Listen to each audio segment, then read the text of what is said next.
আমি দুদিন আগে একটা ভিডিও দেখছিলাম, কোনো একজন কীর্তনী, আমি নাম বলছি, ছেড়েছে শিবলিঙ্গের জন্ম, শিবলিঙ্গ সৃষ্টি কোথা থেকে।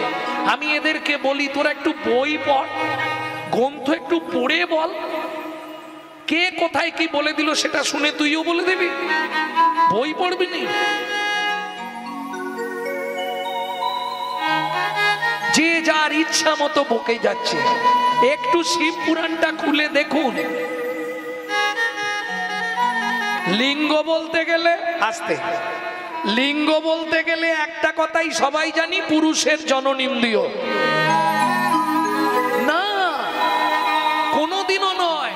তাহলে কীর্তন জগৎ সারা লাইফের মতো ছেড়ে দেবো। লিঙ্গ শব্দের অর্থ হচ্ছে চিহ্ন, স্ত্রীলিঙ্গ, পুংলিঙ্গ, ক্রিবলিঙ্গ আছে না বাবা? তাহলে লিঙ্গ মানে চিহ্ন বিশেষ। কার চিহ্ন? শিবের একটা চিহ্ন। ওই চিহ্নটাতেই আমরা জল দিয়ে পুজো করি। কারণটা কি জানেন? জানেন না? আমি শুনছিলাম কোন মুনি অভিশাপ দিয়েছে, শিবের লিঙ্গ খসে পড়ে গেছে, তারপরেই পুজো শুরু হয়ে গেছে। ছি ছি ছি ছি ছি, শাস্ত্র গ্রন্থ পড়বে না এরা? কে বলছে আমার দেখার দরকার নেই। কেন? আমি কালকে অন্য আরেকজনের শুনলাম, আমার মোবাইলে সেভ করে রেখেছি, মেসেজ করব আজকে গাড়ি ছেড়ে রাখতে, ভদ্রলোককে মেসেজ করব যে আপনি কোথায় পড়েছেন এটা বলুন তো। হিন্দু ধর্মটা কি ছেলে খেলা, ফুটপাতের ধর্ম নাকি যে যার ইচ্ছা মতো বাদাম বিক্রি করে দেবে? যার জন্য হিন্দু ধর্মের এই অবক্ষয়। এখন দুজনে বেঁধেছে গন্ডগোল, কাতে কাতে? নারায়ণ আর ব্রহ্মা। ভালো করে বুঝবেন কথাগুলো। নারায়ণ ব্রহ্মাতে যখন গন্ডগোল বেঁধে গেছে, ব্রহ্মা বলছে আমি সৃষ্টি করি, আমার পুজো পৃথিবীতে হয় না, তুমি নারায়ণ, তুমি পালন কর্তা, তোমার পুজো প্রত্যেক দিন হচ্ছে। এটা মানেটা কি আমাকে বোঝাও। স্বাভাবিক গন্ডগোল হবে। আমি জীব সৃষ্টি করি, আমি মালিক, কেউ আমার নাম করছে না, আর তুমি লোককে খেতে দিচ্ছ বলে সবাই তোমারই নাম করবে, এটা কিরকম কথা? যেমন ধরুন আজকে এই যে অনুষ্ঠানটা হচ্ছে, যে মালিক তার নাম যদি কেউ না করে, সবাই যদি ওই কে খেতে দিচ্ছে তার নাম করে, মেনে নেওয়া যাবে? মালিক মেনে নেবে কি? কষ্ট হবে তার মনে প্রাণে। এখন ব্রহ্মা বলছে আমি জীব সৃষ্টি করি, জীব আমার পুজো করে নে, শুধু তোমার পুজো করে যাচ্ছে, এটা তো আমি মানবো না। বলে দেখো ব্রহ্মা, তুমি নিজের কর্মদোষে নিজের পুজোটা হারিয়ে ফেলেছো। কোন কর্মদোষ ছিল আমার, সেটা তুমি বলো। তখন নারায়ণ বলছে ব্রহ্মা তোমার লজ্জা করছে না জিজ্ঞেস করতে? কেন? কিসের লজ্জা লাগবে?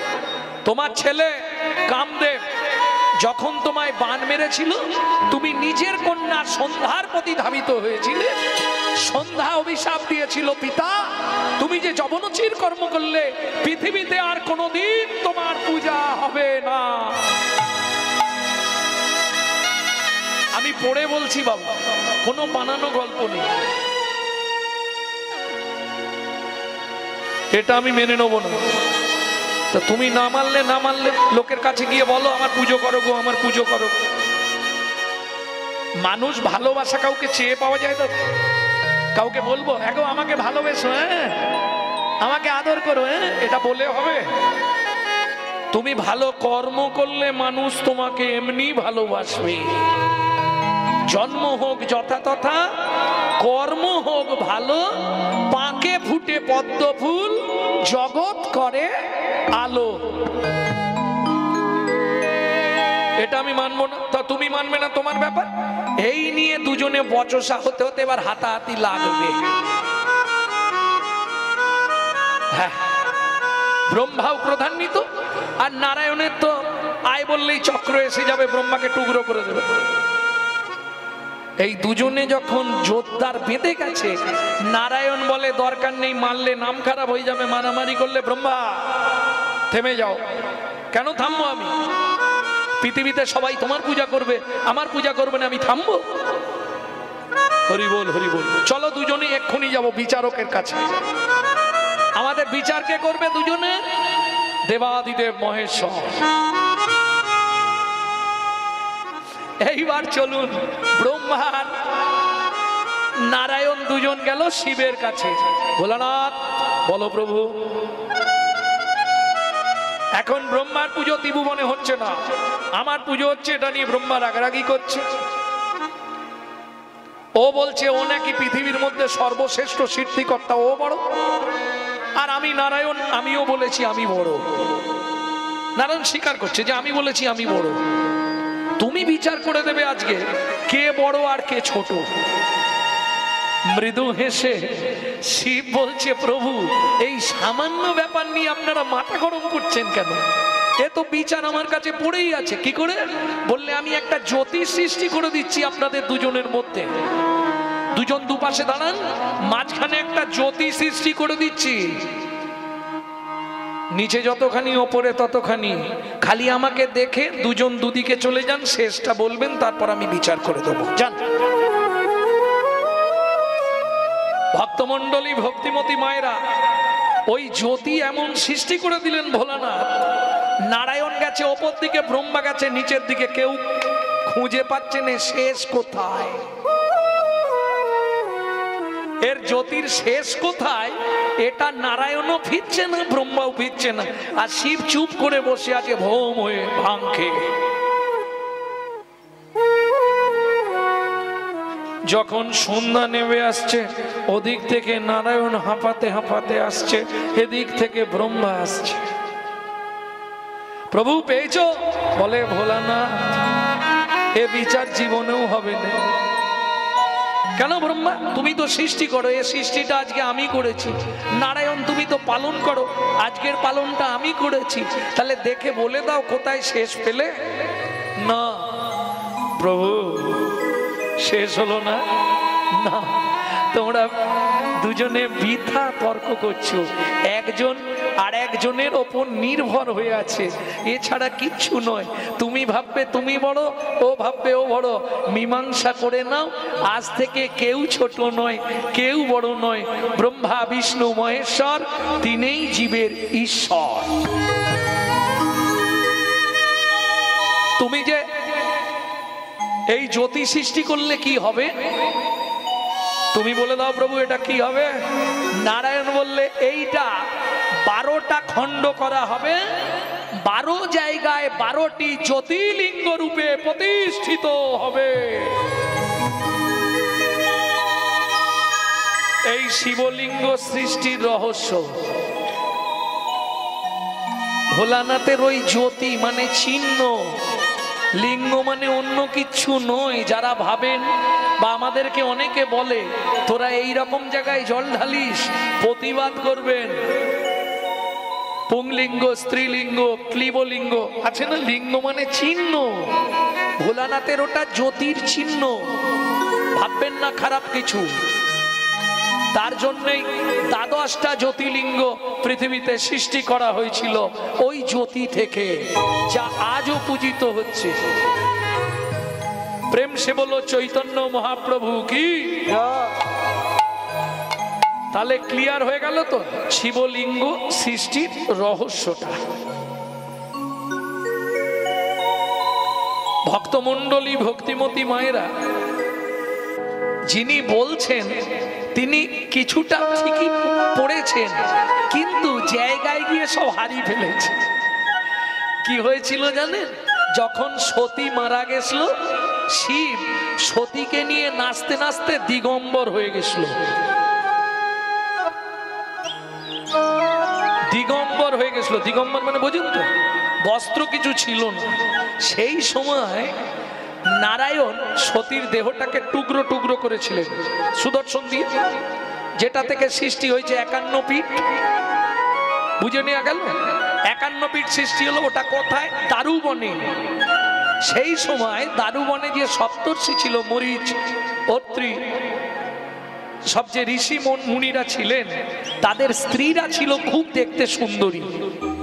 তারা শিবের ওই দিগম্বর রূপ দেখে মোহিত হয়ে গেল, পিছনে পিছনে চলে যাচ্ছে। মুনিরা দেখছে আমাদের স্ত্রীরা তো এবার শিব ভক্ত হয়ে গেল, এবার হবেটা কি আমাদের? কে রান্না করবে, কে বাসন মাজবে, কে খেতে দেবে? তখন তারা সেখান থেকে ভোলানাথকে তাড়িয়ে দেয়। এই জায়গাটায় এসে উনি ঘুরি দিয়েছেন, সেখানে অভিশাপ দেয় তোর লিঙ্গ খসে মাটিতে পড়ে যাক। পৃথিবীর কারো শক্তি নেই শিবকে অভিশাপ দেবে, যে নিমিষের মধ্যে পৃথিবীটা ধ্বংস করে দিতে পারে। প্রলয়কর্তা, এটা বুঝে নিতে হবে। শুধু তাই নয়, শিব হচ্ছে পরম বৈষ্ণব। পৃথিবীতে যত দেবদেবী দেখবেন প্রত্যেকে ভোগী ভোগী। হ্যাঁ, আমি চ্যালেঞ্জ দিয়ে বলি, দেবী পুরাণ পড়েছি আমি, সব দেবদেবীরা ভোগী। কৃষ্ণ, ও মায়েরা শুনে নিন, কৃষ্ণের প্রিয় ফুল না দিলে কৃষ্ণ খুশি নয়। কৃষ্ণের প্রিয় ফুল কি ব্যাস জানেন না? ও মা, কৃষ্ণ পুজো করেন না বাড়িতে? প্রিয় ফুল কি? শ্বেত করবী। কৃষ্ণের প্রিয় ফল কি? কোথায় হরিনাম করতে এলাম রে? কৃষ্ণের প্রিয় ফল। আরে তোমাদের এদিকে মহোৎসব হলে ভোগ কীর্তন হয় না? কাঠালিয়া মত্তমান গন্ধ তুলসী, কাঠালিয়া মত্তমান গন্ধ তুলসী। ওগো যাহাতে গোবিন্দ আমার সদাই অভিলাষী, যাহাতে গোবিন্দ আমার সদাই অভিলাষী। সেদিন খেয়েছিল রে, খেয়েছিল রে, বিদুরের ঘরে গিয়ে খেয়েছিল রে। বিদুরের ঘরে গিয়ে বলি অনুরাগে কদলি চোপানি তাই হরি হরি কদলির চোপা, বিদুরের ঘরে গিয়ে, অনুরাগে কদলির চোপা, বিদুরের ঘরে গিয়ে, অনুরাগে কদলির চোপা, বিদুরের ঘরে গিয়ে ছিল রে, আস্তে আস্তে আস্তে। ছিল রে। আস্তে ভক্তমণ্ডলী ভক্তিমতী মায়েরা, তাহলে বুঝে নেওয়া গেল তো কৃষ্ণের প্রিয় ফল কলা, কাঁঠালি কলা। কৃষ্ণের প্রিয় ফুল শ্বেত করবী। বুঝে নেওয়া গেল? বসো, শেষে দেবে না।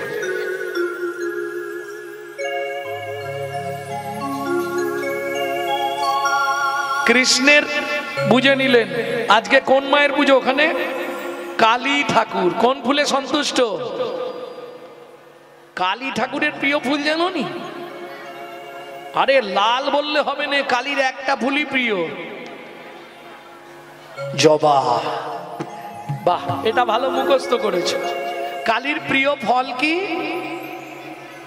আর হবে না, হবে না, হবে না, হবে না, কালিকা পুরাণ না পড়িলে হবে না, হবে না।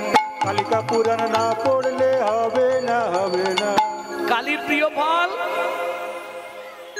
অপশন দিলে বলে দিতে পারবে। ভাদ্র মাসে গাছ থেকে ঢিপঢাপ করে পড়ে।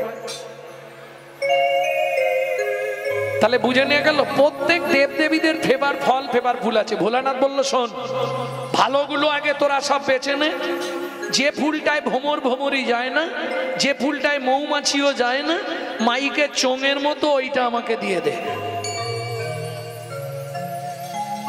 কত আত্মত্যাগ দেখুন। যে ফলটা কোনো দেবদেবী নেবে না, একটায় কাঁটা আর একটায় আঠা। বুঝে নিয়েছো? একটা কাঁটা আর একটায় আঠা, ওই দুটো আমাকে দে। যে আমার সঙ্গে ভালো ব্যবহার রাখবে তাকে আঠা দিয়ে আটকে রাখবো, আর যে এদিক ওদিক করবে কাঁটা দিয়ে দিব। প্রেম সে বলো চৈতন্য মহাপ্রভু কি। তাহলে ওইটা ছেড়ে আসলে হবে না। কিং কর্তব্য বিমূঢ়। আমার কর্তব্যটা কি? আমি বলছি না তো, 3টে টাইম ভগবানকে ডাকতে হবে। ও মাইরা, যাই করো সারাদিন যখন সময় পাবে গুনগুন গুনগুন করে কৃষ্ণ নাম করে যাও। কারণ কলিতে উদ্ধার একমাত্র কৃষ্ণ নাম। যখনই সময় পাবে, কে কি বলছে দেখার দরকার নেই। হস্তি চলতি বাজার মে তো কুত্তা ভক্তি হাজার মে। হাতি যখন রাস্তা দিয়ে চলে যায়, অনেক কুকুর ঘেউ ঘেউ করে, তোমার ওদিকে কিছু দেখার দরকার নেই। এটা মাথায় রাখবে। কে কি বলছে দেখার দরকার। এক যদি স্বামী বাধা দেয় সেক্ষেত্রে আমার কাছে আলাদা ওষুধ আছে, যোগাযোগ করবেন আমি দিয়ে দেবো। হ্যাঁ বলে দেবো। কেন তোমার স্বামী তো বাধা দেয়নি, তুমি কেন শুনতে চাইছো? 3টে টাইম ভগবানকে ডাকতে হবে, 24 ঘন্টায় 3 টাইম ভগবানকে ডেকে নিতে হবে। যদি বলো ডাকবো তাহলে বলবো, যদি বলো সময় নেই তাহলে এগিয়ে যাব। কি হবে? তারা তো গল্পে ব্যস্ত জবার মায়েরা। 3 আরে এদিকে একটু দেখো না গো, সব তো ঘুমিয়ে পড়েছে না গল্প করতেছে কে জানে। 3টে টাইম ভগবানকে ডাকতে হবে। পারবে কি? যদি বলো ডাকতে পারবো তাহলে বলবো, যদি বলো সময় হবে না তাহলে আমি এগিয়ে যাব। হবে? তার আগে একটা সত্যি কথা বলবে, যারা প্রত্যেক দিন ঠাকুরের পায়ে ফুল দাও তারা একবার হাত তোলো তো দেখি কতজন হয়, গুনে নি। ঠাকুরকে প্রত্যেক দিন ফুল দাও, বাহ বাহ, হরি বল। এতেই তো ধর্ম বাঁচবে। প্রত্যেক দিন ঠাকুরের পায়ে ফুল দেবে আর তুলসী গাছে একটু করে জল দেবে, এইটা সবার আগে দরকার। ভক্তির পথ দেখতে গেলে, হিন্দু সনাতন ধর্মকে বাঁচাতে গেলে সবার আগে এই দুটো কাজ করতে হবে। তবে যারা ঠাকুরের পায়ে ফুল দেন তাদের উদ্দেশ্যে বলছি 3টে কথা খুব ভালো করে হৃদয়ঙ্গম করে নিন। কি কি 3টে কথা? জীবনে কোনোদিন 20 ফুল তুলে ঠাকুরের পায়ে দেবেন না। 1, 2 গাছের তলায় ফুটে পড়ে থাকা ঝরা ফুল বাসি কুড়িয়ে এনে ঠাকুরকে দেবেন না। 3 সকালবেলা হাঁটতে যাবার নাম করে কারো গাছের ফুল চুরি করে এনে ফুল ভগবানকে দেবেন না। কি হলো ব্যাপারটা? হয় নাকি এদিকে? হ্যাঁ,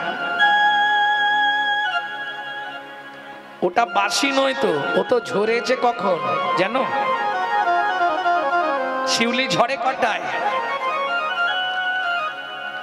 12টা 1টার পর। ওটা বাসি হচ্ছে না। শিউলি ঝড়াই নিয়ে আসতে হবে, ডেড বডি ছাড়া তুমি জানতে পাবে না।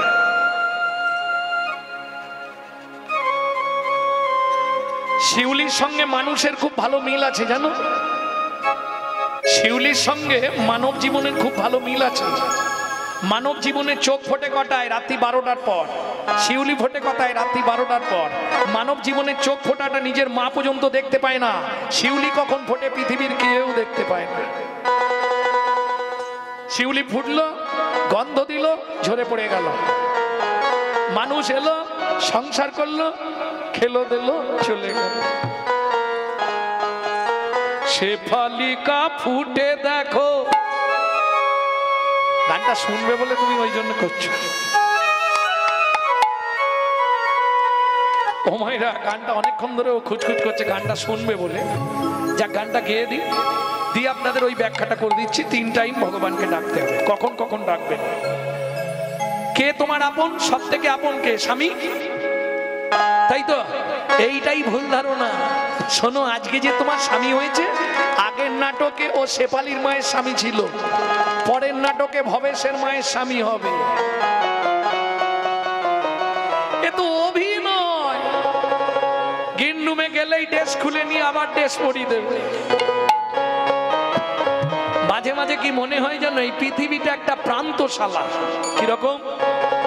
দাতার শিরোমণি। শিরোমণি মানে সবার কি ওপরে, সবার ওপরে আমার মহাপ্রভুর মতো দাতা কেউ নেই। দাতার শিরোমণি গোরা। বলি, সত্য যুগে বড় দাতা কে ছিল মা? বাবারা বলতে পারবে, প্রত্যেকদিন কীর্তন শুনছে। সত্য যুগে বড় দাতা সত্য, তেতা, দাপর 3 যুগের বড় দাতাদের নাম বললে তবে তো বলা যাবে মহাপ্রভুকে কেন দাতার শিরোমণি বলা হচ্ছে। সত্য যুগে বড় দাতাকে জানো না? 2 লাইন গান গেয়ে দিচ্ছি, শুনে নাও, জেনে যাবে। পদাবলীটি খুব সুন্দর, একটু আস্বাদন করুন। নাম চিন্তামণি রস। আহা, ওই যে বলছিলাম না, এমন অনেক ফ্যামিলি আছে হরিনাম শুনতেও দেয় না, হরিনাম গাইতেও দেয় না, আছে না? কোনো বাড়িতে পুরুষ শাসিত, কোনো বাড়িতে স্ত্রী শাসিত, বউ শেষ কথা। কিছু পুরুষ আছে বউয়ের ওপর নির্ভর, বউ যা বলবে সেটাই। আবার কোনো পুরুষ আছে আমি যা বলবো শেষ কথা, হরিনাম করবেও না, হরিনাম শুনবেও না। আচ্ছা, যদি কোনো ব্যক্তি হরিনাম না করে বা হরিনাম না শোনে, কলিতে তো তার উদ্ধার নেই।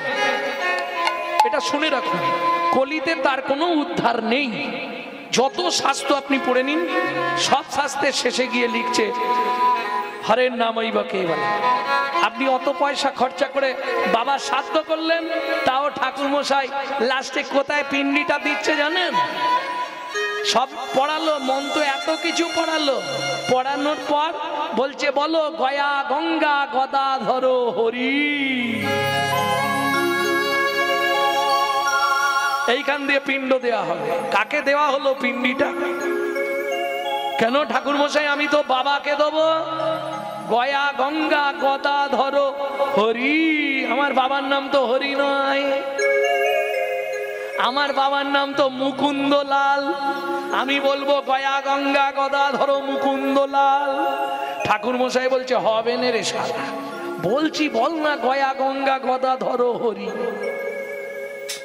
হরি কেন বলবো? বললে তোর বাপকে তুই যদি দিস, বাপ নিতে পারবে না, হরির কাছে পাঠিয়ে দে, উনি পার্সেল করে পাঠিয়ে দেবে। বুঝে নেওয়া গেল? আপনি যে দেব দেবীকে দেখুন, মরার আগে আমার ঝোলায় আসতেই হবে। বলো হরি হরি। তাহলে আসতেও হরি, যেতেও হরি, মাঝখানে কটা দিন আমার আমার করে করে মরি। তাও রামকৃষ্ণ কথামৃতের ৩য় খণ্ডে রামকৃষ্ণ ঠাকুর বলছে, গিরিশ রে আমার আমার আমার আমার, শুধু কষ্ট করে আটা বাদ দিয়ে দে, দেখবি সবই মার, সবই মার, সবই মার, সবই মার। ওরে আখানা বাদ দিয়ে দে না, সবই মার, সবই মার। ওরে আখানা বাদ দিয়ে দে না, বলি আমার আমার আর রবে না, আখানা বাদ দিয়ে দে না, আমার আমার আর রবে না, আখানা বাদ দিয়ে দে না, আমার আমার আর রবে না, আখানা বাদ দিয়ে দে না, আমার আমার আর রবে না। আখানা বাদ দিয়ে দে না। সবই মার, সবই মার।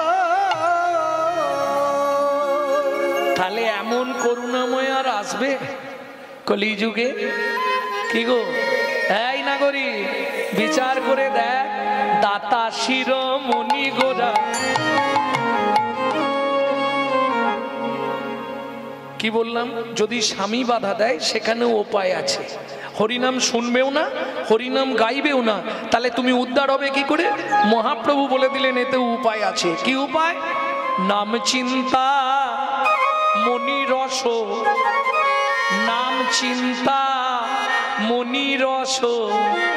কিছু বুঝলে? পদ মানে পদার্থ, যদি তার না বোঝো তো রাত্রি জেগে বসে থাকা সব ব্যর্থ। বলো হরি হরি বল। অনিত্বানি শরীরানি বিভব নৈব শাশ্বতং নিত্যং সন্নিহিতং মৃত্যুং কর্তব্যং ধর্ম সঞ্চয়। মৃত্যু কিন্তু তোমার পিছনে ঘুরছে, সময় পেলেই তোমাকে উল্টে দেবে। তাহলে কর্তব্য কি? তমূর্তং কর্তব্যং ধর্ম সঞ্চয়। একটু মনটা আমাকে দিয়ে দাও, বেশি না, আধা ঘন্টা মন দাও, আধা ঘন্টায় ভেতরে যা যাবে ওতেই কাজ। 1 ফোঁটা ভেতরে চলে গেলেই কাজ হয়ে যাবে।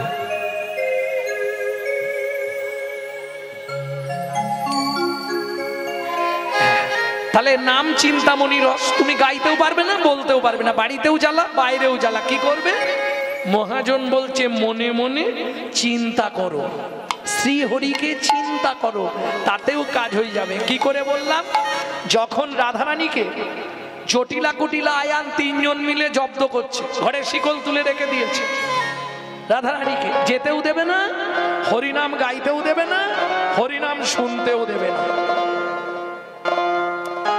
ললিতা কি করব? ললিতা বললে রাই একটা যুক্তি আছে, করতে পারলেই কাজ হয়ে যাবে। কিছুদিন মনে মনে, কিছুদিন মনে মনে ঘরের কোণে, কিছুদিন মনে মনে ঘরের কোণে শ্যামপিরিতি রাখো কোণে। কিছুদিন মনে মনে, মনে শ্যামকে যখন পড়বে মনে চাইবি কালো মেঘের প্রাণে, শ্যামকে যখন পড়বে মনে চাইবি কালো মেঘের প্রাণে, শ্যামকে যখন পড়বে মনে চাইবি কালো মেঘের প্রাণে। শ্যামকে যখন পড়বে প্রাণে চাইবি কালো মেঘের প্রাণে। এই রাই, কাঁদবি কি করে? আসতে, তুই কৃষ্ণ বলে কাঁদবি, এরা বুঝতেই পারবে না। বলে সখী কি করে? ঘরে বসে কাঁদবি সদাই, ঘরে বসে কাঁদবি সদাই, ভিজে কাঠ দিয়ে উনানে কিছুদিন মনে মনে, মনে মনে কিছুদিন মনে মনে ঘরের কোণে, কিছুদিন মনে মনে ঘরের কোণে শ্যামকে রেখে রাখবো মনে। কিছুদিন মনে মনে,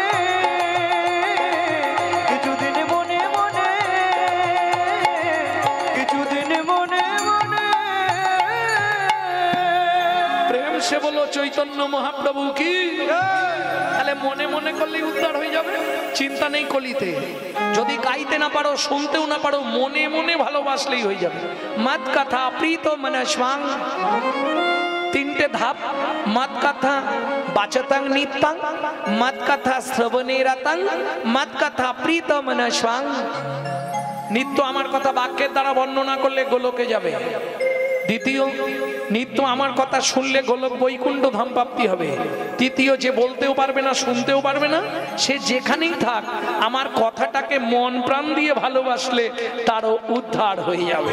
তাই গৌর হরিব। তাই না করি, আর দেরি করবো নি। দাতা শির ও মায়েরা, কীর্তনের একটি প্রসিদ্ধ তাল এই তালটি, ছোট দঠুকি। দাতা শির মণি গোড়া বিশ্বম্ভর রায়, দাতা শিরোমণি গোরা বিশ্বম্ভর রায়, দাতা শির মণি গোড়া বিশ্বম্ভর রায়, দাতা শিরোমণি গোরা বিশ্বম্ভর রায়। জড়ই অন্ধ অতুর অবধি সবার ভিলায়, জড়য়ন্ত অতুরবধি সবার বিলায়, বলি বিলালো বিলালো, গো বিলালো বিলালো, দাতার শিরোমণি গোরা বিলালো বিলালো। দাতার শিরোমণি গোরা গোলকের প্রেম ধন হরিনাম সংকীর্তন, গোলকের প্রেমনাম হরিনাম সংকীর্তন, বিলালো বিলালো, বিলালো বিলালো। ও মাইরা তুই যারে আপন,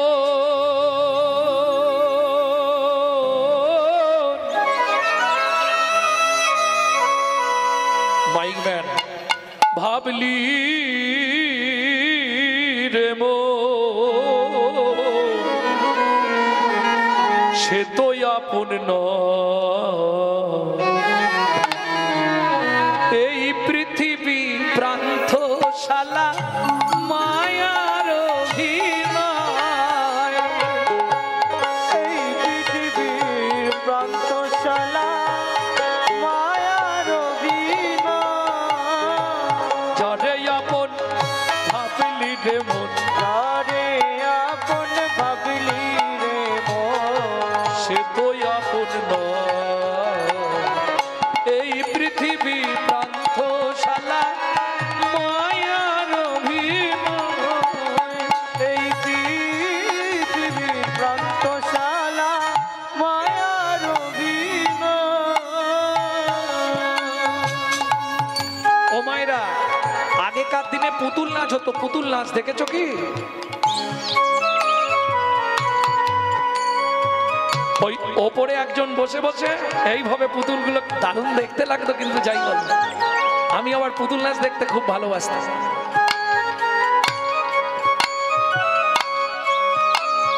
আচ্ছা, এটা তো বলতে পারবে, যার অভিনয় শেষ হয়ে যেত তাকে কি করতো?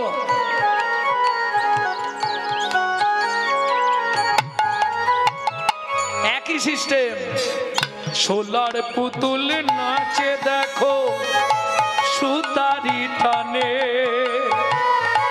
মানুষ তেমনি বাধা সৃষ্টির সোপানে।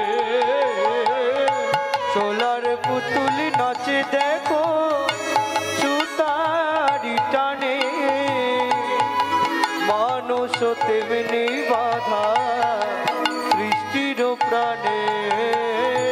যখন হবে শেষ যার এই অধিবেশ, যখন হবে সে যার অধিবেশ, তারে তখন টেনে লয়। এই পৃথিবী প্রান্তশালা মায়ার অভিনয়, এই পৃথিবীর প্রান্তশালা মায়ার অভিনয়। শেফালিকা ফুটে দেখো গভীর নিশীতে, শেফালি মানে শিউলি, গন্ধ বিলায়ে শেষে ঝরে প্রভাতে। শেফালিকা ফুটে দেখো গভীর নিশীতে, গন্ধ বিলায়ে শেষে ঝরে প্রভাতে। মানুষ তেমন ফুলেরই মতো, মানুষ তেমন ফুলেরই মতো, ঝরে যায় তার ইশারা। এই পৃথিবী প্রান্তশালা মায়ার অভিনয়। এই নিতাই গৌর হরি হরি বল। মায়ার অভিনয়। প্রেম সে বলো চৈতন্য মহাপ্রভু কি। ধরিয়া বামন তুমি ভুলাইলে বলি ভূ, তিন পদভূমি চেয়ে দা। ধন্য ধন্য হে ভগবান, ও ধরিয়া বামন তুমি ভুলাইলে বলি